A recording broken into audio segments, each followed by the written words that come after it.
যেহেতু একজন আসামি এখানে আদালতে উপস্থিত ছিলেন চৌধুরী আব্দুল আল মামুন, বাকি দুজন আসামি পলাতক আছেন। পলাতক থাকায় তাদের বিরুদ্ধে আইনি প্রক্রিয়ায় নোটিশ জারি করা হয় এবং তারপরেও তারা উপস্থিত না হওয়াতে তাদের বিরুদ্ধে পত্রিকাতে বিজ্ঞপ্তি দিয়ে তাদেরকে হাজির হওয়ার জন্য নির্দেশ দেওয়া হয়। তারপরেও তারা আদালতে উপস্থিত হননি।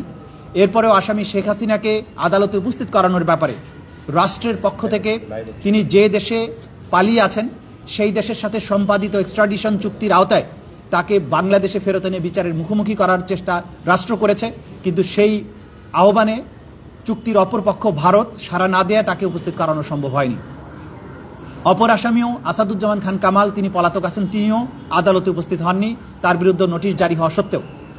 তৃতীয় আসামি চৌধুরী আব্দুল আল মামুন সাহেব গ্রেপ্তার হয়ে আদালতে উপস্থিত ছিলেন।